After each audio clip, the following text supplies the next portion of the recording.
সবজি দিয়ে। মিষ্টি সুজিটা না রোজ রোজ ভালো লাগে না। মিষ্টি দিয়ে এমনিতেই সারাদিন যদি মিষ্টি একটু খাওয়া যায়, অনেকেই মিষ্টি পছন্দ করে না, গা গোলায়। তখন বললাম ঠিক আছে, আজকে তোকে টিফিনের জন্য আমি সবজি দিয়ে বানাবো, ঝাল মিষ্টি থাকবে।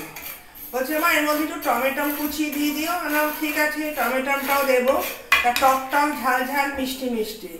এই দেখো সুজিটা যাতে এমন করে ভেজেছি একদম হালকা আছে, সুজিটা যেন পুড়ে না যায়, সেই দিকে আমাদের লক্ষ্য রাখতে হবে।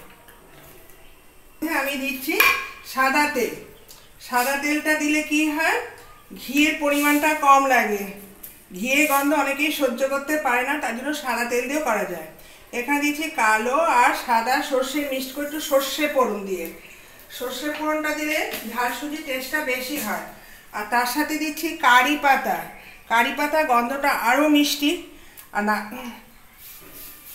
তা বলছে, আমি বলছি কি একদিন টিফিনে নিয়ে এসেছিলো, বলে কারি পাতা দিয়ে যদি সুজি খাও তোমাদের বারবার খেতে ইচ্ছা করবে। আমি তাই ঠিক আছে তাই করবো। কারি পাতাটা কিন্তু বেশি ভাজা যাবে না, একদম এর সেলটা কিন্তু খুব দারুণ। আর সঙ্গে রেখেছি একটু, যে বলছি সবজি হবে, একটু গাজরটাও দিয়ে দিচ্ছি। গাজরটাকে একটু, গাজর আর আলু একসাথেই আমি সাদা তেলের মধ্যে ভেজে নিচ্ছি। একটু ভাজা হয়ে গেলে পরই তারপরে আমি নুনটা দেব। এর সাথে কাঁচা লঙ্কাটাও দিয়ে দিলাম। ঝাল সুজি যদি এইভাবে বাড়িতে করা যায়, নিজেদেরও ব্রেকফাস্টেও খাওয়া হয়ে যায় এবং যারা টিফিনে লাঞ্চ বক্সে দেবে তাদেরও হয়ে যায়। যেহেতু আমার একটা টিফিনে যাবে, মেয়ে যাবে টিফিনে, আমার হবে সকালে ব্রেকফাস্ট।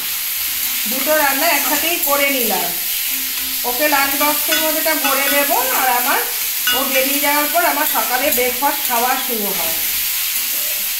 এটা বেশ একটুখানি, এবার টমেটোটাও দিয়ে দিচ্ছি, কিন্তু নুন হলুদ আমি কিচ্ছু দিই। এবার টমেটোটা দিয়ে দিই, তাহলে এগুলো যাতে একটু হালকা ফ্রাই হয়। দেখো সবসময় কিন্তু একভাবে সুজি খেতে কারোরই ভালো লাগে না। আমি ভাবি সুজির আবার কিছু হয় না, সুজির অনেক কিছু হয়, সেটা আমার রান্না না জানলে যা হয়। তা আমিও এটা দেখি ঝাল সুজি, আবার ঝাল সুজির মধ্যে মশলা থাকা তা তো হয় না। এখন গাজর 12 মাসেই পাওয়া যায়। এবার নুনটা দেওয়া হয়নি, নুনটা দিয়ে দিচ্ছি অল্প করে। সঙ্গে সামান্য একটু হলুদ দিয়ে দিচ্ছি, বেশি হলুদ দরকার নেই, একটু হালকা হালকা হবে। আর দিচ্ছি কাঁচা লঙ্কা, যেহেতু দিয়েছি বেশি ঝাল নয়, একদম খুব সামান্য একটু কালারের জন্য একটু লাল চেরি দিয়ে দিলাম। দেখো সুন্দর ভাজার জন্য আমাকে অপেক্ষা করতে হবে, দেখতে হবে আলুটা বয়েল হয়েছে কিনা। মোটামুটি দেখো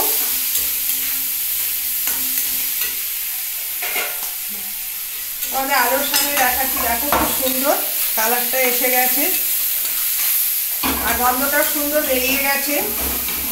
এইবার আমার এই সুজি ভাজাটা এর মধ্যে দিয়ে দিচ্ছি।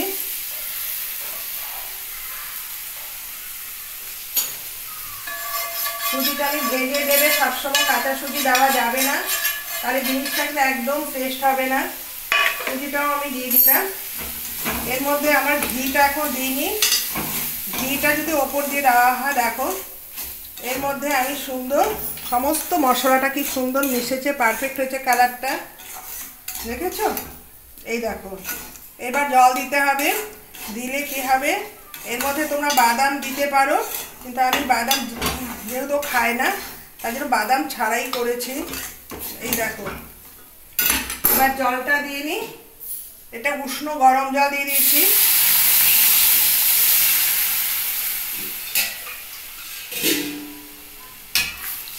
যতটা সুজি ততটাই জল। এটা একদম মাখো মাখো হবে না, ড্রাইও হবে না, আর সুজিটা জল টেনে নেয় এবং যে সবজিগুলো আমার দেওয়া আছে এই সুজির সঙ্গেও আমার সিদ্ধ হয়ে যাবে। এটা এটা সকালে ব্রেকফাস্ট বা রাত্রে ডিনার হিসেবে ব্যবহার করা যায়। আর জল দিলাম না। এবার ওপর দিয়ে আমি একটু ঘি দিয়ে দেবো, যাতে প্রত্যেকটার সঙ্গে প্রত্যেকটা, এই দেখো সুজিটা বেশ সুন্দর ফুলে এসেছে। এবার আমি ঘিয়ের পরিমাণটা, যেহেতু সাদা তেল দিয়েছি, ঘিয়ের পরিমাণটা একটু বেশি দিতে হবে। এই দেখো, এটা খুবই সুস্বাদু সকালে ব্রেকফাস্ট বা রাত্রে ডিনার, যে যেভাবে খাবে তার ব্যাপার। দেখো এটা এখন একটু 5 মিনিট অপেক্ষা করে চাপা ঢাকা দিয়ে দেবো, যেহেতু টিফিনে যাবে। বেশি শক্তটা পছন্দ করে না বাচ্চারা, তার জন্য আমি একটু নরম নরম রাখা হবে, পাতলা পাতলাও না, একদম চাপা না। এটা ফুটে আসছে, গ্যাস বাড়িয়ে দিলাম।